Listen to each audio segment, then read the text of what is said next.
ನಿನ್ನಿನ ದಿವಸ ನಾರದ ಮುನಿಗಳು ಭೂಲೋಕ ಸಂಚಾರ ಅಂತಕ್ಕಂಥ ಮಾಡ್ತಾ ಮಾಡ್ತಾ ಈ ಲೋಕದ ಜೀವಿಗಳನ್ನು ನೋಡಿ ಕೈಲಾಸದೊಳಗಿಂದ ಕಣ್ಣೀರು ಹಾಕ್ತಾರೆ ನಾರದ ಮುನಿಗಳು.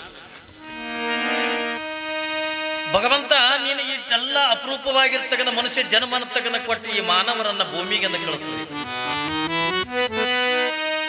ಆದ್ರೆ ಈ ಎಲ್ಲ ಮನುಷ್ಯ ಜೀವಿಗಳೆಲ್ಲ ನೀನು ಕೊಟ್ಟಿರ್ತಕ್ಕಂಥ ಜನ್ಮ ಅನ್ನತಕ್ಕಂಥ ಮರೆತು ಎಲ್ಲಿ ನೋಡ್ತೇನೆ ಅಂದ್ರೆ ಅನ್ಯಾಯ ಅತ್ಯಾಚಾರ ಅಧರ್ಮದ ಜೀವಿಗಳಿಂದ ಜೀವನ ಕಳೀಲಿಕ್ಕತ್ತಾರೆ.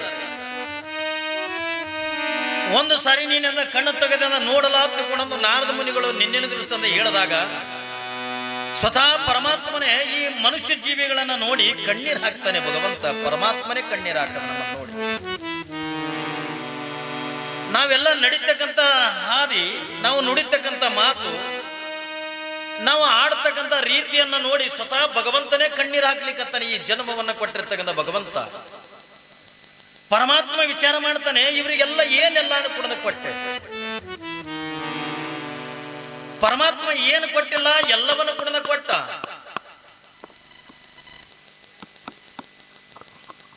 ಎಷ್ಟು ಅಪರೂಪವಾಗಿರ್ತಕ್ಕಂಥ ವಿಚಾರಗಳನ್ನ ಭಗವಂತ ಮನುಷ್ಯನಿಗೆಂದ ಕೊಟ್ಟು ಭೂಮಿಗೆಂದ ಕಳಿಸಿಕೊಟ್ಟ. ಅವನು ಏನು ಕೊಟ್ಟಿಲ್ಲ. ಸುಮ್ಮನೆ ಒಂದು ಮಾತು ಹೇಳ್ತೀನಿ, ನಾನು ನಿನ್ನಿನ ದಿವಸ ಅಂದ್ರೆ ನಿಮಗೊಂದು ಮಾತು ಹೇಳಿದೆ. ಗಾಳಿ ಕೊಟ್ಟ, ನೀರು ಕೊಟ್ಟ, ಬಟ್ಟಿ ಕೊಟ್ಟ. ಏನ್ರಿ ಒಂದು ಮಾತು ಹೇಳ್ತಾರೆ, ಬಡತನಕ್ಕೆ ಉಂಬುವ ಚಿಂತೆ, ಉಡಲಾದರೆ ತೊಡುವ ಚಿಂತೆ,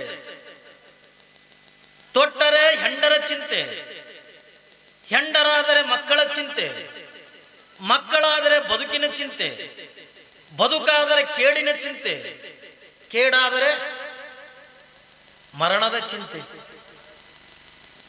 ಈ ಎಲ್ಲಾ ಚಿಂತೆ ಮಾಡ್ತಕ್ಕಂಥವ್ರನ್ನ ಕಂಡೀನಿ. ನಿನ್ನ ಚಿಂತೆ ಮಾಡೋರು ಯಾರೇ ಅದಾರ ಏನು ಒತ್ತುಕೊಂಡು ಶರಣರಂತ ಪ್ರಶ್ನೆ ಮಾಡ್ತಾರೆ.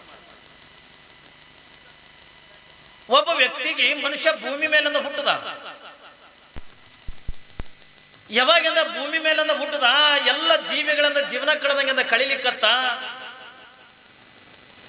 ಯಾವಾಗ ಪರಮಾತ್ಮನಲ್ಲಿಂದ ಬೇಡ್ಕೊಳಕತ್ತ ಪರಮಾತ್ಮ ಏನ್ರಿ, ಪರಮಾತ್ಮ ಕಾಮಧೇನು ಕಲ್ಪವೃಕ್ಷ ಇದ್ದಂಗ, ನಿಮ್ಮ ಮಲ್ಲಯ್ಯ ಕಾಮಧೇನು ಕಲ್ಪವೃಕ್ಷ ಇದ್ದಂಗ. ನೀವು ಯಾರು ಏನು ಬೇಡ್ತೀರಿ, ಬೇಡಿದವರಿಗಂದ ಬೇಡದ ಇಷ್ಟಾರ್ಥಗಳನ್ನು ಕೊಡ್ತಕ್ಕಂಥ ಸಾಮರ್ಥ್ಯ ಈ ಜಗತ್ತಿನೊಳಗಿಂದ ಯಾವುದಾದ್ರೂ ಕೂಡ ದೇವ್ರ ಬಲ್ಲಿ ಐತಿ ಅನ್ನತ್ತಿಕೊಂಡ ಕೇಳಿದ್ರ ಅದು ಮಲ್ಲಯ್ಯನನ್ನು ಬಿಟ್ಟರೆ ಮತ್ತೆ ಯಾರ ಬಲ್ಲಿನೂ ಕೂಡ ಇಲ್ಲ. ಮಲ್ಲಯ್ಯನೇ ಜಗತ್ತಿಗೆಂದ ಬಡೆಯ. ಅಂತ ಯಾವ ಮಲ್ಲಯ್ಯನ ಹತ್ರ ಹೋಗಿ ಅಂದ ಬೇಡ್ಕೊಳಕತ್ತಾನೆ. ಬಾಬಾ ಭೂಮಿ ಮೇಲಿಂದ ಹುಟ್ಟದ, ಹುಟ್ಟದ ಬಳಕೆಂದ ಬಾಳ ಬಡತನ, ಮೈ ಮೇಲಿಂದ ಹುಟ್ಟುಗೊಳಕೆಂದ ಬಟ್ಟಿಗಿಲ್ಲ, ಹೊಟ್ಟಿಗೆಂದ ಅನ್ನ ಇಲ್ಲ. ಹೋಗಿ ದೇವರ ಹತ್ರ ಬೇಡ್ಕೊಂಡ ಪರಮಾತ್ಮ, ಈ ಭೂಮಿಗೇನು ನನ್ನ ಹುಟ್ಟಿಸಿಬಿಟ್ಟು ನನಗೆ ಅನ್ನ ಅನ್ನತಕ್ಕಂಥ ಕೊಡು, 3 ಹೊತ್ತಂದ ಅನ್ನ ಕೊಡು ಹೊತ್ತಿಕೊಂಡ ಬೇಡ್ಕೊಳಕತ್ತ. ಪರಮಾತ್ಮ ವಿಚಾರ ಮಾಡದ, ಹೌದಲ್ಲ, ಪಾಪ ಇವನಿಗೆಂದ ಬದುಕಲಿಕ್ಕೆಂದ ಹೊಟ್ಟಿಗೆಂದ ಅನ್ನ ಬೇಕಲ್ಲ. ಯಾವಾಗಿಂದ ಪರಮಾತ್ಮ 3 ಹೊತ್ತಂದ ಅನ್ನದ ವ್ಯವಸ್ಥೆ ಅಂತಕ್ಕಂಥ ಮಾಡದ ಭಗವಂತ, ಯಾವುದೋ ರೀತಿಯಿಂದ 3 ಹೊತ್ತಂದ ಅನ್ನದ ವ್ಯವಸ್ಥೆ ಅಂತಕ್ಕಂಥದನ್ನು ಮಾಡದ. ಆನಂದ ಊಟ ಮಾಡಿ ಅಂದ ಜೀವನ ಕಳಿಲಿಕ್ಕತ್ತ. ಈ ಅನ್ನ ಕೊಟ್ಟ ಬಳಕಾದ್ರೂ ಮನುಷ್ಯನಿಗೆ ಸಮಾಧಾನ ಐತೆ ಅನ್ನತ್ಕೊಂಡ ಕೇಳಿದ್ರೆ ಸಮಾಧಾನ ಆಗಲಿಲ್ಲ. ಮತ್ತು ಮಲ್ಲಯ್ಯನ ಹತ್ರ ಹೋದ. ಹೇ ಮಲ್ಲಯ್ಯ, ನನಗೆ ಊಟ ಅಂದೆ, ಊಟ ಕೊಟ್ಟಿಪ್ಪ, ಆದ್ರೆ ಅಂದ ಎಲ್ಲಾ ಪ್ರಾಣಿಗಳು ತಿರುಗಿದಂಗ ನನಗೆ ಹೆಂಗೆ ತಿರುಗಲಕ್ಕಾಗ್ತದ, ನನಗೊಂದಿಟ್ಟು ಮೈ ಮುಚ್ಚುವಂಗ ಬಟ್ಟಿ ಕೊಡು ಅಂದ. ಏನ್ರಿ, ಮೈ ಮುಚ್ಚುವಂಗ ಬಟ್ಟಿ ಕೊಡು. ನಾನು ದಿಗಂಬರಿಯಾಗಿ ಅಂದ್ರೆ ನಾನು ಎಲ್ಲ ಪ್ರಾಣಿಗಳ ಜೀವನ ಕಳೆದಂಗ ನಾನು ಹೆಂಗೆ ಕಳಿಲಿ, ನನಗೆ ಉಟ್ಕೊಳ್ಳಿಕ್ಕೆ ಒಂದು ಬಟ್ಟೆ ಕೊಡು ಹತ್ತಿಕೊಂಡಂದಾಗ ಭಗವಂತ ನಿಜ ಐತಲ್ಲ, ಮನುಷ್ಯ ಹತ್ತಿಕೊಂಡ್ರೆ ಶ್ರೇಷ್ಠವಾಗಿರ್ತಕ್ಕಂಥದ್ದು. ಅಂತ ಶ್ರೇಷ್ಠವಾಗಿರ್ತಕ್ಕಂಥ ಮನುಷ್ಯನಿಗೆಂದ ಮೈ ಮುಚ್ಚುವಂಗೆ ಬಟ್ಟೆ ಕೊಡ್ಬೇಕಲ್ಲ ಅಂತಂದು ಭಗವಂತ ಬಟ್ಟಿನೂ ಕೊಟ್ಟ. ಇಟ್ಟೆಲ್ಲ ಕೊಟ್ಟ ಬಳಕ ಸಮಾಧಾನ ಐತೆ ಹತ್ತಿಕೊಂಡ್ರೆ ಸಮಾಧಾನ ಆಗಲಿಲ್ಲ. ಪರಮಾತ್ಮ 3 ಹೊತ್ತಂದ ಅನ್ನ ಅಂದೆ, ಅನ್ನ ಕೊಟ್ಟಿ, ನೀರಂದೆ ಏನ್ರಿ, ನನಗೆ ಮೈ ಉಟ್ಕೊಳ್ಳಿಕ್ಕೆ ಅಂದ ಬಟ್ಟೆ ಅಂದೆ, ಬಟ್ಟೆ ಕೊಟ್ಟಿ, ನೀರಂತ ಕೊಟ್ಟಿ, ಇಷ್ಟೆಲ್ಲ ಕೊಟ್ಟಿದೆಲ್ಲ ಒಂಟಿ ಜೀವನನ ಹೆಂಗೆ ಕಳಿಲಿ ನೋಡ್ರಿ. ಮಲ್ಲಯ್ಯನ ಬಳಿ ಹೋಗಿ ಬೇಡ್ಕೊಳಕತ್ತ. ಒಂಟಿ ಜೀವನನ ಹೆಂಗ್ ಕಳಿಲಿ? ಹೋಗಿ ಮಲ್ಲಯ್ಯನ ಎದುರಿಗೆ ನಿಂತ್ಕೊಂಡು, ಮಲ್ಲಯ್ಯ ಇಟ್ಟೆಲ್ಲಾನು ಕೂಡ ಕೊಟ್ಟಿದೆ ಖರೆ, ಆದ್ರ ಒಂಟಿ ಜೀವನನ ಹೆಂಗ್ ಕಳಿಲಿ, ಅದಕ್ಕೆ ನನಗೊಂದು ಹೆಣತಿರಿ ಕೊಡು ಅಂದ. ಏನ್ರಿ, ದೇವ್ರ ಬಳಿ ಹೋಗಿ ಏನ್ ಕೇಳ್ತಾನ ಪರಮಾತ್ಮ, ಒಂದು ಹೆಣತಿರಿ ಕೊಡು. ಜೋಡಿ ಬೇಕಲ್ಲ, ಒಂಟನ ಎಲ್ಲಿ ತನ ಜೀವನ ಕಳಿಲಿ. ನನಗೂ ಒಂದು ಜೋಡಿ ಬೇಕಲ್ಲ ಹತ್ತಿಕೊಂಡಂದು ಯಾವಾಗಿಂದ ಭಗವಂತನಲ್ಲಿಂದ ಹೋಗಿ ಏನು ಕೇಳ್ತಾನವ, ನನಗೊಂದು ಹೆಣ್ಣು ಕೊಡು, ಒಂದು ಹೆಣ್ತಿನ ಕೊಡು ಹತ್ತಿಕೊಂಡಂದು ಬೇಡ್ಕೊಂಡ. ಯಾಕಂದ್ರೆ ಅವನಿಗೆ ಗೊತ್ತಾಗಿತ್ತು ಪರಮಾತ್ಮ ಏನು ಬೇಡದವರಿಗೆ ಅಂತ ಬೇಡಿದ್ದನ್ನೇ ಕೊಡ್ತಾನ. ಯಾಕಂದ್ರೆ ನಾ ಪ್ರಾರಂಭದೊಳಗೆ ಒಂದು ಮಾತಂದಿಲ್ಲ, ಪರಮಾತ್ಮ ಕಾಮದೇನು ಕಲ್ಪವೃಕ್ಷ ಇದ್ದಂಗ. ನಿಮ್ಗೆ ಗೊತ್ತದೇನೆ ಕಲ್ಪವೃಕ್ಷ ಹತ್ತಿಕೊಂಡಂದ್ರ ಒಬ್ಬ ಮನುಷ್ಯ ಏನು ಮಾಡಿದ್ದ, ಹಿಂಗೆ ನಡ್ಕೋಂತ ಹೊಂಟಿದ್ದ. ಬ್ಯಾಸಿಗೆ ದಿನ ಮಧ್ಯಾಹ್ನದಿಂದ 12 ಗಂಟೆ ಸಮಯ, ಬ್ಯಾಸಿಗೆ ದಿನ. ಯಾವಾಗ ಹಿಂಗೆ ನಡ್ಕೋಂತ ಬರ್ತಿದ್ದ, ಬರುವಂತ ಪ್ರಸಂಗದೊಳಗೆ ಒಂದು ದೊಡ್ಡದೊಂದು ಗಿಡ ಕಂಡ. ಏನಪ್ಪ ಹಳ್ಳೆತ್ತಿ ಸುಡ್ಲಾಕತ್ತಾವ, ಕಾಲು ಸುಡ್ಲಾಕತ್ತೆ. ಅದ ಒಂದು ಈಟೆಂದ ಗಿಡದ ನೆಳ್ಳಿಗೆ ಅಂದ ಕುಂತು ಹೋದ್ರೈತ ತಿಕ್ಕೊಂಡು ಹೋಗಿ ಅಂದ ಕುಂತ, ಒಂದು ಗಿಡದ ಕೆಳಗೆ ಅಂದ ಕುಂತ. ಯಾವಾಗಿಂದ ಹೋಗಿ ಒಂದು ಗಿಡದ ಕೆಳಗೆ ಅಂದ ಕುಂತ ಬಳಕ ಏನಪ್ಪ ಎಷ್ಟ ತಂಪಾದಲ್ಲ, ಎಷ್ಟು ಆನಂದದ ಗಿಡ ಏನ್ರಿ. ಇಟ್ಟೆಲ್ಲ ತಂಪಾದಲ್ಲ, ಒಂದು ಈಟು ಕುಡಿಯಾಕ ನೀರಿದ್ರ ಚಲೋ ಆಕಿತ್ತು ನೋಡು ಒಂದ ಏನ್ರಿ. ಒಂದು ಈಟು ಕುಡಿಯಾಕ ನೀರಿದ್ರು ಚಲೋ ಆಕಿತ್ತು ಒಂದ. ಇಷ್ಟು ಅನ್ನೋದ್ರೊಳಗಿಂದ ತಟ್ಟನಂಗಿಂದ ಬೆಳ್ಳಿ ತಂಬಿಗೆ ಒಳಗೆ ನೀರು ಬಂದ್ಬಿಟ್ಟು ಏನ್ರಿ. ಕಣ್ಣು ಮುಚ್ಚಿ ಕಣ್ಣು ತೆಗೆಯೋದ್ರಾಗನೆ ಒಂದು ಬೆಳ್ಳಿ ತಂಬಿಗೆ ಒಳಗ ತಣ್ಣನ ನೀರ ಎದುರಿಗೆ ಕೂತು ನೋಡ್ದ. ಆ ಕಡೆ ನೋಡ್ದ, ಯಾರು ಕಾಣಲಿಲ್ಲ. ಇವನಿಗೆ ಆಶ್ಚರ್ಯ ಆಯ್ತದ, ನೀರು ಎಲ್ಲಿದು ಬತ್ತು ಒಂದ, ಯಾರು ಕಾಣಲಿಲ್ಲ. ಯಾವಾಗ ತಂಬಿಗೆ ಮುಟ್ಟಿ ನೋಡ್ತಾನ, ತಣ್ಣನ ನೀರದವ. ಬಹಳ ಖುಷಿ ಆಯ್ತು, ಆನಂದ. ನೀರು ಕುಡ್ದ. ನೀರು ಕುಡಿದ ಬಳಕೆಂದ ಅವನಿಗೆ ಅಷ್ಟಿಗೆ ಮುಗಿಸ್ಬೇಕಿಲ್ಲ. ಏನಪ್ಪ ನೆರಳಂದೆ ನೆರಳಾಯ್ತು, ನೀರಂದೆ ನೀರಾಯ್ತು. ಒಂದು ಈಟಂದ ಊಟ ಮಾಡಕ್ಕೆ ಏನ್ರ ಇದ್ರ ಚಲೋ ಆಕಿತ್ತು ನೋಡು, ಹೊಟ್ಟೆ ಹಸ್ತದ. ಏನ್ರ ಊಟ ಮಾಡಕ್ಕೆ ಇದ್ರ ಚಲೋ ಆಕಿತ್ತು ನೋಡು ಒಂದ. ಯಾವಾಗ ಇಟ್ಟಂದು ಕೂಡನ ಹೇಳ್ತೇನೆ ನಿಮಗ, ಈ ವ್ಯಕ್ತಿ ಅಂದ ಕಣ್ಣು ಮುಚ್ಚಿ ಕಣ್ಣು ತೆಗೆದ್ರೊಳಗ ಅಲ್ಲಿ ಏನಾಗ್ಯದ ತಗೊಂಡು ಕೇಳಿದ್ರೆ ಏನೋ 15-20 ಗಂಗಾಳ ಏನ್ರಿ ಅಡಿಗೆ ಬಂದ್ಬಿಡ್ತು. ಇವ ಕುತ್ತಾನಿಯಲ್ಲಿ ಎಲ್ಲರ ಸಾಮಾನ್ಯ ಗಿಡದ ಕೆಳಗೆ ಕುಂತಿಲ್ಲ. ಆ ಗಿಡ ಯಾವಾಗ ತಗೊಂಡ ಕೇಳಿದ್ರ ಏನ್ರಿ ಕಲ್ಪವೃಕ್ಷ. ನೀವು ಆ ಗಿಡದ ಕೆಳಗೆ ಕುತ್ಕೊಂಡು ನೀವು ಏನು ಮನಸ್ಸಿನಾಗ ಇಚ್ಛಾ ಪಡ್ತೀರಿ ಅದೆಲ್ಲವೂ ಕುಣದ ಸಿಗ್ತಾವ. ಯಾವಾಗ ಇವೇನಂತಾನ, ನೀರಂದೆ ನೀರಾಯ್ತು, ಒಂದು ಈಟಂದ ಊಟ ಆಗಿದ್ರು ಚಲೋ ಆಕಿತ್ತಂದ. ಒಂದು 15-20 ಗಂಗಾಳ ನಾನಾ ರೀತಿಯಾಗಿರ್ತಕ್ಕಂಥ ಅಡಿಗೆ ಬಂದು ಎದುರಿಗೆ ಕುಂತು ನೋಡ್ದ. ದೊಡ್ಡ ಖುಷಿ ಆಯ್ತು, ಆನಂದ ಊಟ ಮಾಡ್ದ. ಯಾವಾಗಿಂದ ಆನಂದವಾಗಿಂದ ಊಟ ಮಾಡ್ದ. ಊಟ ಮಾಡಿದ ಬಳಕೆಂದ ಇವನಿಗೆ ಸಮಾಧಾನ ಐತೇನು, ಸಮಾಧಾನ ಆಗಲಿಲ್ಲ. ಇವ ಏನಂತಾನ, ಏನಪ್ಪ ನೆರಳಂದೆ ನೆರಳಾಯ್ತು, ನೀರಂದೆ ನೀರಾಯ್ತು, ಊಟ ಅಂದೆ ಊಟ ಆಯ್ತು. ಮಲ್ಕೋಬೇಕಂತ ತಗೊಂಡ್ರೆ ಆ ಗಿಡದ ಕೆಳಗೆ ನೇಗಿಲಿ ಹೊಡೆದಿದ್ರು, ಹೆಂಟಿದ್ದು. ಇವ ಅಂದ, ಒಂದು ಈಟನ್ನ ಮಕ್ಕೋಬೇಕಂತ ಒಂದಿಟ್ಟು ಹಾಸ್ಕೊಳಕ್ಕೆ ಏನ್ರಿ ಇದ್ರ ಚಲೋ ಆಕಿತ್ತು ನೋಡು ಒಂದ. ಇಟ್ಟು ಅನ್ನೋದ್ರೊಳಗೆ ಸ್ಪ್ರಿಂಗಿನ ಗಾದಿ ಏನ್ರಿ. ನಾವು ನೀವಂತೂ ಅಂತ ಗಾದಿ ಮೇಲೆ ಮಕ್ಕೊಂಡಿಲ್ಲ. ಸ್ಪ್ರಿಂಗಿನ ಗಾದಿ ತಯಾರಾಗಿ ನೋಡಾಕ ಇಟ್ಟು ದಪ್ಪದಾಗಿರ್ತಕ್ಕಂಥ ಗಾದಿ, ಬೆಡ್ಶೀಟ್ ಹಾಕ್ಯದೆ, ದಿಮ್ಮಿದೆ. ಸುಮ್ಮನೆ ಮಲ್ಕೋಬೇಕಿಲ್ಲ ಏನ್ರಿ. ಇಟ್ಟು ಮೆತ್ತನ ಗಾದಿ ಆದ್ರೂ ಅವನಿಗೆ ಸಮಾಧಾನ ಬೀಳಲಿಲ್ಲ. ನೋಡದ ಮ್ಯಾಲ ಕೂತು ಕುಣದ ಏನ್ರಿ. ಎಷ್ಟು ಆನಂದ, ಎಷ್ಟು ಆನಂದದ. ಗಾದಿ ಎಷ್ಟು ಮೆತ್ತಗದ ತಿಳ್ಕೊಂಡ. ಸುಮ್ಮ ಮಲ್ಕೋಬೇಕಿಲ್ಲ, ಮಲ್ಕೊಳ್ಳಿಲ್ಲ. ಇವ ಅಂದ ಏನ್ರಿ, ಊಟ ಅಂದೆ ಊಟ ಆಯ್ತು, ನೀರಂದೆ ನೀರಾಯ್ತು ಏನ್ರಿ, ಗಾದಿ ಅಂದೆ ಗಾದಿ ಆಯ್ತು. ಒಂದು ಹೆಣ್ಣಿದ್ರು ಚಲೋ ಆಕಿತ್ತು ನೋಡು ಒಂದ ಏನ್ರಿ. ಒಂದು ಹೆಣ್ಣಿದ್ರು ಚಲೋ ಆಕಿತ್ತು ಒಂದ. ಇಟ್ಟು ಅನ್ನೋದ್ರೊಳಗೆ ಅವನು ಬಾಯಿಂದ ಹೊರಗೆ ಬರೋದ್ರೊಳಗಿನ ತಟ್ಟನಿಂದ ಒಬ್ಬ ರೂಪತಿ ಆಗಿರ್ತಕ್ಕ ಹೆಣ್ತಿ ಒಂದು ಹೆಣ್ಣು ಬಂದು ಮಗ್ಗಲು ಕೂತು ನೋಡ್ದ. ಎಪ್ಪೋ ಇದನ್ನು ಹೆಣ್ಣದೇನು ರಾಕ್ಷಸ ಅದು ಅಂದ. ಅದು ಹೆಣ್ಣು ಹೋಗಿ ಅಂದ್ರೆ ರಾಕ್ಷಸ ಆಯ್ತು. ಎಪ್ಪೋ ಇದು ನನ್ನ ತಿತ್ತದ ಹತ್ತುಕೊಂಡ್ರೆ ತಿಂದೇ ಬಿಟ್ಟಿತ್ತು. ಹೇಳ್ತಕ್ಕಂಥ ತಾತ್ಪರ್ಯ ಏನು ಹತ್ತುಕೊಂಡದ ಕೇಳಿದ್ರೆ, ಪರಮಾತ್ಮ ಒಂದು ಕಲ್ಪವೃಕ್ಷ ಇದ್ದಂಗ ಏನ್ರಿ. ನಿಮ್ಮ ಮಲ್ಲಯ್ಯ ಕಲ್ಪವೃಕ್ಷ ಇದ್ದಂಗ. ನೀವು ಯಾರು ಏನು ಬೇಕಾದ ಬೇಡ್ರಿ, ಬೇಡಿದವರಿಗೆ ಅಂದ್ರೆ ಬೇಡಿದ್ದನ್ನೇ ಕೊಡ್ತಕ್ಕಂಥ ಸಾಮರ್ಥ್ಯ ಭಗವಂತನಿಗೆ ಐತೆ ಹೊರತಾಗಿ. ಯಾಕಂದ್ರ ನಮಗೆ ಮನುಷ್ಯ ಜನ್ಮ ಅಂತಕ್ಕಂಥ ಕೊಟ್ಟು ಕಳಿಸ್ಯಾನಲ್ಲ, ಇದು ಎಲ್ಲವನ್ನು ಕೂಡ ಕೊಟ್ಟಿರ್ತಕ್ಕಂಥ ಪರಮಾತ್ಮ. ನೋಡ್ರಿ, ಉಟ್ಕೊಳಗ ಬಟ್ಟೆ ಕೇಳ್ದ, ಬಟ್ಟೆ ಕೊಟ್ಟ. ಹೇ ಪರಮಾತ್ಮ, ಒಂಟಿ ಜೀವನ ಹೆಂಗ್ ಕಳಿ, ನನಗೊಂದು ಹೆಣ್ಣು ಕೊಡುವಂದ. ಪರಮಾತ್ಮ ಎಲ್ಲೋ ಒಂದು ಹೆಣ್ಣಿನ ಸೃಷ್ಟಿ ಮಾಡದ ಇವನಿಗೆ ಹೆಣ್ಣು ಗಂಟು ಹಾಕಿಬಿಟ್ಟ. ಇದಾದ ಬಳಿಕ ಸಮಾಧಾನ ಐತೇನು. ಇನ್ನ ವರ್ಷ ಆಗಿಲ್ಲ, 2 ವರ್ಷ ಆಗಿಲ್ಲ, ಮದುವೆ ಆಗಿ ಮತ್ತು ಪರಮಾತ್ಮನಲ್ಲಿಂದ ಬೋದ, ಮಲ್ಲಯ್ಯ ನನಗೆ ಹೆಣ್ತಿ ಹೆಣ್ತಿನಿ ಕೊಟ್ಟಿದ್ದು ಖರೆ, ನನಗೊಂದಿಟ್ಟು ಮಕ್ಕಳು ಕೂಡ ಹೊತ್ತು ಕೊಡೋದು ಬೇಡ್ಕೊಂಡ. ಮಕ್ಕಳು ಬೇಕಲ್ಲ. ಯಾವಾಗಿಂದ ಮಕ್ಕಳು ಬೇಕಲ್ಲ, ಮಕ್ಕಳನ್ನ ಬೇಡ್ಕೊಂಡ. ಪರಮಾತ್ಮ ಅಂತಾನ ಹೌದಲ್ಲ, ಮುಂದೆ ಒಂದು ವಂಶಕ್ಕೆ ಮಕ್ಕಳು ಬೇಕಲ್ಲ ತಿಳ್ಕೊಂಡು ಒಂದು 4-5 ಮಕ್ಕಳನ್ನ ಕೊಟ್ಟ. ಸಮಾಧಾನ ಐತೇನ್ರಿ? ಸಮಾಧಾನ ಆಗಲಿಲ್ಲ. ಯಾವಾಗಿಂದ 4-5 ಮಕ್ಕಳನ್ನ ಕೊಟ್ಟ ಸಮಾಧಾನ ಆಗಲಿಲ್ಲ. ಮುಂದೆ ಏನಂತಾನೆ ಪರಮಾತ್ಮ, ಏನ್ರಿ ಹೆಣ್ತಿ ಅಂದ ಹೆಣ್ತಿನ ಕೊಟ್ಟಿ, ಮಕ್ಕಳಂದ ಮಕ್ಕಳನ್ನ ಕೊಟ್ಟಿದಿ, ಆದ್ರೆ ಮಕ್ಕಳಿಗೆ ನಾ ಹೆಂಗೆ ಜ್ವಾಕಿ ಮಾಡ್ಲಿ? ಈ ಮಕ್ಕಳು ಬದುಕಬೇಕಾದ್ರ, ಮಕ್ಕಳು ಜ್ವಾಕಿ ಆಗ್ಬೇಕಾದ್ರ, ಮಕ್ಕಳ ವಿದ್ಯಾಭ್ಯಾಸ ಆಗ್ಬೇಕಾದ್ರ ನನಗೆ ಏನ್ ಬೇಕಂತ ಕೂಡ ಕೇಳಿದ್ರ ಒಂದೀಟಂದ ಮಕ್ಕಳನ್ನ ನೋಡ್ಕೊಂಡು ಬ್ಯಾಂಕ್ನಾಗ ಇಡಟ್ಟಂದ ರೊಕ್ಕ ಕೊಡ್ತಾರೆ. ಏನ್ರಿ ಮಕ್ಕಳ ಖರ್ಚು ಹೋಗಿ ಒಂದ್ ಈಟ್ ಬ್ಯಾಂಕ್ನಾಗ ಇಡಂಗ ನನಗೆ ರೊಕ್ಕ ಕೊಡುವಂದ ಪರಮಾತ್ಮ ಅಂತಾನ. ಹೌದಲ್ಲ ಪಾಪ, ಮತ್ತ ಮಕ್ಕಳನ್ನ ಜ್ವಾಕಿ ಮಾಡಬೇಕು, ತಾನು ಜ್ವಾಕಿ ಆಗಬೇಕು. ಆಯ್ತು ತಗೊಂಡು ಒಂದ್ ಈಟ್ ರೊಕ್ಕನು ಕೊಟ್ಟ. ಏನ್ರಿ ರೊಕ್ಕ ಕೊಟ್ಟ ಬಳಕ ಸುಖದಾಗ ಉಳಿದ್ನನ್ರಿ. ಇಟ್ಟೆಲ್ಲ ರೊಕ್ಕ ಆದ ಬಳಕ ಸುಖದಾಗ ಉಳಿದೇನೇವ, ರೊಕ್ಕ ಆದ ಬಳಕ ಕೂಡ ಸುಖದಾಗೆಲ್ಲ ಉಳಿಲಿಲ್ಲ. ಮತ್ತು ಹೋಗಿ ದೇವರ ಹತ್ರ ನಿಂತ್ಕೊಂಡ ಬೇಡ್ಕೊಳಕತ್ತ, ಪರಮಾತ್ಮ ನನಗೆ ಯಾವ ರೋಗಗಳನ್ನ ತರಬೇಡ. ಆಯ್ತು, ರೋಗನು ತರದಂದ ಬಿಡಿಸಿದ ಪರಮಾತ್ಮ. ಮುಂದ ಮತ್ತೇನು ಕೇಳ, ನನಗೆ ಮರಣೇ ತರಬೇಡ ಅಂತ ಬೇಡ್ತಾನ. ನಾ ಸಾಯೇಬಾರ್ದು. ಏನ್ರಿ ಎಷ್ಟು ಕೊಟ್ಟನ ಪರಮಾತ್ಮ. ಅದಕ್ಕಾಗಿನೇ ನಿನ್ನೆ ಜೇಡರ ದಾಶಿಮಾರ್ಯ ಒಂದು ಮಾತು ಹೇಳಿದ ನಮಗ, ಇಳೆ ನಿಮ್ಮ ದಾನ, ಬೆಳೆ ನಿಮ್ಮ ದಾನ, ಸುಳಿದು ಸೂಸುವ ಗಾಳಿ ನಿಮ್ಮ ದಾನ, ಎತ್ತು ನಿಮ್ಮ ದಾನ, ಬಿತ್ತು ನಿಮ್ಮ ದಾನ, ನಿಮ್ಮ ದಾನವನ್ನುಂಡು ಅನ್ಯರ ಮಗಳ ಕುಂಜಿಗಳೇ ನಂಬೆ ರಾಮನಾಥ. ನೋಡ್ ಎಷ್ಟೆಲ್ಲ ಕೊಟ್ಟನು. ಬರೇ ನೀರ ಗಾಳಿ ಅಟ್ಟೆ ಅಲ್ಲ, ಇವತ್ತೇನು ನಾವು ಭೂಮಿ ಮೇಲಿಂದ ಹುಟ್ಟಿವಲ್ಲ, ಈ ಮನುಷ್ಯ ಜನ್ಮ ಅಂತಕ್ಕಂಥ ಕೊಟ್ಟಿರ್ತಕ್ಕಂಥವನೇ ಭಗವಂತ ಹತ್ತಿಕೊಂಡಂದಾಗ ಸುಮ್ಮನೆ ನಾನು ನಿಮಗೊಂದು ಮಾತು ಹೇಳ್ತೀನಿ. ದಾರಿ ಹಿಡ್ಕೊಂಡು ಹೊಂಟಿರ್ತೀರಿ, ಕಿಸ್ಯಾದೊಳಗೆ ಅಂದ ಬೀಡಿ ಅದಾವ. ಏನಂತೀವಿ, ಚುಟ್ಟ ಅಂತೀರಿ, ಏನು ಬೀಡಿ ಅಂತೀರಿ? ಕಡೆ ಬೀಡಿ ಕಿಸ್ಯಾದೊಳಗೆ ಅಂದ ಬೀಡಿ ಅದಾವ. ಆದ್ರ ಅದನ್ನ ಹಚ್ಕೋಬೇಕಂತಕೊಂಡ್ರೆ ಕಡ್ಡಿ ಇಲ್ಲ. ಎದುರಿಗೆ ಒಬ್ಬ ವ್ಯಕ್ತಿ ಬರ್ತಿರ್ತಾನ, ಪಾಪ ಅವನಿಗೆ ಅಂತ ಕೇಳ್ತಾರ, ಸರ್ ಒಂದ್ ಈಟಂದ ಕಡ್ಡಿ ಪಟ್ನ ಐತೆ ಕೊಡ್ರಿ. ಯಾರು ಬೇಡಂತಾರಿ, ತಗೋರಿ ತಗೊಂಡು ಕಡ್ಡಿ ಕೊಡ್ತಾ. ಅದ್ರ ಒಳಗಿಂದ ಇಡೀ ಕಡ್ಡಪಿನೇ ಅಲ್ಲ, ಅದ್ರ ಒಳಗಿಂದ ಒಂದು ಕಡ್ಡಿ ತೆಗೆದು ಅದನ್ನ ಕೊರ್ಕೊಂಡು ಬೀಡಿಗೆ ಹಚ್ಕೊಂಡು ಬೀದಿ ಸೇರ್ತೀರಿ. ಅವ ಕೊಟ್ಟಿ ತಗದ ಕಡ್ಡಿ ಪಟ್ನ ಅವನಿಗೆ ತಿರುಗಿ ಕೊಟ್ಟು ಹಂಗೆ ಕೊಡಂಗಿಲ್ಲ, ಥ್ಯಾಂಕ್ಸ್ ರೀ, ಭಾರಿ ಬಿಡಿಸ್ಯದ ಚಟ ಆಗಿತ್ತು, ಕಡ್ಡಿ ಕೊಟ್ರಿ ಥ್ಯಾಂಕ್ಸ್ ರೀ ಅಂತ. ಏನ್ ಕೊಟ್ಟಿದಕ್ಕ?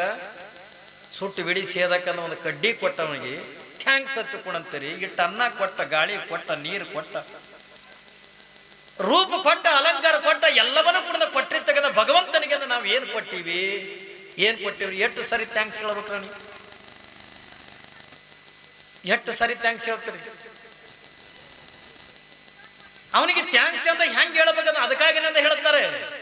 ಏನ್ರಿ ಪರಮಾತ್ಮ ಎಂಥವ್ರಿಗೆಂದ ಬಲಿತಾನ ತಗೊಂಡ ಕೇಳಿದ್ರ, ಮಲ್ಲಯ್ಯ ಯಾರಿಗೆಂದ ಬಲಿತಾನ ತಗೊಂಡ ಕೇಳಿದ್ರೆ ಏನ್ರಿ ಬಸವಣ್ಣನವರಿಂದ ಸ್ಪಷ್ಟವಾಗಿ ಅಂತ ಹೇಳ್ತಾರೆ, ನಾದಪ್ರಿಯ ಶಿವನೆಂಬರು ನಾದಪ್ರಿಯನು ಶಿವನಲ್ಲ, ವೇದಪ್ರಿಯ ಶಿವನೆಂಬರು ವೇದಪ್ರಿಯನು ಶಿವನಲ್ಲ.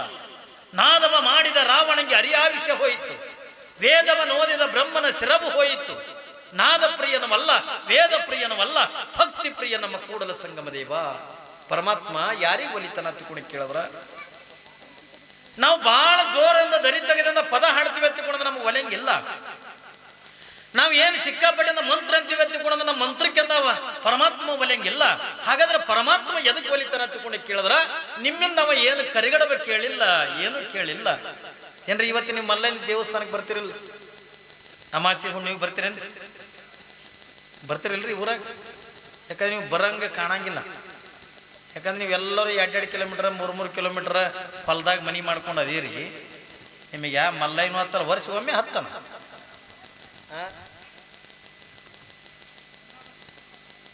ಪ್ರತಿನಿತ್ಯನೂ ಕೂಡ ಮಲ್ಲಯ್ಯನಿಗೆ ಅಂತ ಬರ್ತಿರ್ತೀರಿ. ಬೇಡ ಅಮಾಸೆಗೊಮ್ಮೆ ಹುಣ್ಣಿಗೊಮ್ಮೆ ಅಂದ ಎಡಿ ತೊಗೊಂಬರ್ತೀರಿಲ್ಲ. ಅವ ಎಂದ ನಿಮ್ಗೆ ಕೇಳನೇನು? ಯವ್ವ ಒಂದ್ ದಿವಸ ಅಂದ ಮಲ್ಲಯ್ಯ ನನಗೆ ಕರಿಗಡ ಗುಣಂಗಾಗ್ಯದ ಅಂದನ. ಒಂದ್ ದಿವಸ ನಿಮ್ಗೆ ಹೋಳಿಗೆ ಕೇಳ್ಯಾನ. ನಿಮಗೆ ಏನು ಕೇಳ್ಯಾನ? ನಿಮಗೆ ಏನು ಕೇಳಿಲ್ಲವ. ನಿಮ್ಮ ಬಂಗಾರ ಕೇಳಿಲ್ಲ, ಬೆಳ್ಳಿ ಕೇಳಿಲ್ಲ, ಅನ್ನ ಕೇಳಿಲ್ಲ, ಯಾವುದು ಕೂಡ ಕೇಳಿಲ್ಲ.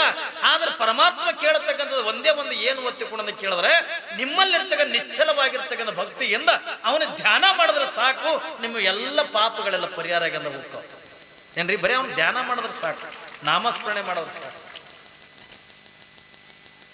ಅವ ಬೇಡದವಾದ ಒಂದೇ, ಅವನನ್ನ ನೆನೆಸ್ಬೇಕು ನಾವು. ಯಾಕೆ ಪರಮಾತ್ಮ ಮುಂಜಾನೆ ಎದ್ದು ಹೋಗಿ ಜಗಲಿ ಮೇಲಿಂದ ನಿಂತ್ಕೊಂಡು, ಏನ್ರಿ ಪರಮಾತ್ಮನ ಮೂರ್ತಿ ಅಂತ ಜಗಲಿ ಮೇಲಿಂದ ಇಟ್ಕೊಂಡು ನೀವು 100 ದೇವರುಗಳನ್ನು ಇಡ್ತಿರೋ ಬಿಡ್ತಿರೋ ಗೊತ್ತಿಲ್ಲ. ಆದ್ರೆ ಪರಮಾತ್ಮನ ಒಂದು ಮೂರ್ತಿ ಅಂತ ಇಟ್ಕೊಂಡು ಹೋಗಿ ಕೈ ಮುಗಿದು, ಭಗವಂತ ಇಷ್ಟೆಲ್ಲಾನು ಕೂಡ ಕೊಟ್ಟಿದಿಪ್ಪ, ನಿನ್ನ ಉಪಕಾರ ಬಾಳ. ನನಗೆ ಎಲ್ಲವನ್ನು ಕೂಡ ಕೊಟ್ಟಿದ್ದೀನಿ, ನಿನ್ನ ಉಪಕಾರ ಬಾಳದ. ಅದಕ್ಕೆ ನಿನ್ನ ಧ್ಯಾನ ಬಂದಾದ್ರೆ ಸಾಕು, ನಿನ್ನ ನಾಮಸ್ಮರಣೆ ಮಾಡಿದ್ರೆ ಸಾಕು, ನನಗೆ ಎಲ್ಲವೂ ಕೂಡ ನೀ ಕೊಟ್ಟಿದ್ದಿಲ್ಲ ಅಂತ ತಿಳ್ಕೊಂಡು ಭಗವಂತನ ಉಪಕಾರ ಸ್ಮರಣೆ ಅಂತ ನಾವು ಮಾಡಬೇಕಾಗ್ತದೆ. ಆದ್ರೆ ನಾವೆಲ್ಲ ಏನ್ ಮಾಡಕತ್ತೀವಿ ಅಂತ ತಿಳ್ಕೊಂಡು ಕೇಳಿದ್ರ, ಮೂಗು ಕೊಟ್ಟವನು ಬಿಟ್ಟು ಏನ್ರಿ ಮೂಗು ಬಟ್ಟ ಮಾಡದವನ್ ನೆನೆಸ್ಲಕತ್ತೀವಿ. ನೀವು ನೆನೆಸ್ಬೇಕಾಗಿದ್ದು ಯಾರನ್ನ? ಏನ್ರಿ ಯಾರು ನೆನೆಸ್ಬೇಕು ನೀವು? ಏನ್ರಿ ಪರಮಾತ್ಮ ಇಟ್ಟು ಚೆನ್ನಾಗಿರ್ತಕ್ಕಂಥ ಕಿಮ್ಮತ್ತಿನ ಏನ್ರಿ ಮೂಗು ಕೊಟ್ಟ ತಿಳ್ಕೊಂಡು ಅನ್ನೋದನ್ನ ಮರೆತು ನಾವು ಮೂಗುಬಟ್ಟು ಮಾಡಿರ್ತಕ್ಕಂಥ ಅಕ್ಕ ಸಾಲಿಗೆ ನೆನೆಸ್ಲಕತ್ತೀವಿ. ಹೌದಲ್ಲಿ? ಸೋನಾರ್ ನೆನೆಸ್ಲಕತ್ತೀವಿ ನಾವು ಸೋನಾರ್ನಲ್ಲ. ಅಪ್ಪಿ ತಪ್ಪಿ ಭಗವಂತ ಈ ಮೂಗೆ ಕೊಟ್ಟಿದ್ದಿಲ್ಲ ತಿಳ್ಕೊಂಡ್ರ ಹೆಂಗ್ ಕಾಣ್ತಿದ್ದೇವೆ? ಇವ್ರು ಯಾರು ನನ್ನ ನೆನೆಸಂಗಿಲ್ಲ, ಯಾರು ನನ್ನ ಧ್ಯಾನ ಮಾಡಂಗಿಲ್ಲ, ಯಾರು ನನ್ನ ನಾಮಸ್ಮರಣೆ ಮಾಡಲಾಗಿರಲ್ಲ ತಿಳ್ಕೊಂಡು ಸ್ವತಃ ಭಗವಂತನ ಕಣ್ಣೀರ್ ಹಾಕಿ ಅವ ಕಣ್ಣೀರ್ ಹಾಕೋದನ್ನ ನೋಡಿ ಪಾರ್ವತಿ ಅಂತಾಳೆ, ಪರಮಾತ್ಮ ನೀನು ಕಣ್ಣೀರ್ ಹಾಕಬೇಡ, ನಾನು ಹೋಗ್ತೀನಿ ಭೂಲೋಕಕ್ಕ. ಏನ್ರಿ ನಾನು ಹೋಗಿ ಭೂಲೋಕದೊಳಗೆ ಅವತಾರ ತಾಳಿ ನಾನು ಏನ್ ಮಾಡಿ ಬರ್ತೀನಿ ಅಂತ ಕೇಳಿದ್ರ, ಈ ಮನುಕುಲವನ್ನ ನಾನು ಉದ್ಧಾರ ಮಾಡಿ ಬರ್ತೀನಿ. ಹಾಗಾದ್ರೆ ನಾನು ಹುಟ್ಟಬೇಕಾಗಿತ್ತು ಅಂತಂದ್ರ ಎಂಥ ತಂದೆ ತಾಯಿ ಗರ್ಭದೊಳಗೆ ಹುಟ್ಟಲಿ ಎತ್ತಿಕೊಂಡ ಕೇಳಿದಾಗ ಭಗವಂತ ಅಂತಾನ, ಪಾರ್ವತಿ ನೀನು ಹುಟ್ಟಬೇಕಾಗಿತ್ತು ಎತ್ತಿಕೊಂಡ್ರ ಯಾರು ನಿತ್ಯ ಕೂಡ ನನ್ನ ಧ್ಯಾನ ಮಾಡ್ತಾರೋ, ಯಾರು ನನ್ನ ಆರಾಧನೆ ಮಾಡ್ತಾರೋ, ಯಾರು ನನ್ನ ನಾಮಸ್ಮರಣೆ ಮಾಡ್ತಾರೋ, ಯಾರು ದಾನ ಧರ್ಮಾದಿಗಳನ್ನು ಮಾಡ್ತಾರಲ್ಲ ಅಂತ ತಾಯಿ ತಂದೆ ಗರ್ಭದೊಳಗೆ ನೀವು ಹುಟ್ಟು ಹತ್ತಿಕೊಂಡಂದಾಗ ನಿನ್ನ ಇಡೀ ಜಗತ್ತನ್ನ ತಿರುಗಿ ಕೊನೆಗೆ ಆಂಧ್ರದೊಳಗಿಂದ ಬಂದು ಆಂಧ್ರದೊಳಗಿಂದ ಕಡಪ ಜಿಲ್ಲೆಯ ಒಳಗ ಸೋಮಲಾಪುರ ಹತ್ತಿಕೊಂಡ ಚಿಕ್ಕದಾಗಿರ್ತಕ್ಕಂಥ ಗ್ರಾಮ. ಆ ಗ್ರಾಮದೊಳಗಿಂದ ಯಾವ ಜ್ಞಾನರೆಡ್ಡಿ ಮತ್ತು ನಿರ್ಮಲಾದೇವಿ ಅಂತಕ್ಕಂಥವ್ರನ್ನ ಯಾವ ಪಾರ್ವತಿ ನೋಡಕತ್ತಾಳೆ.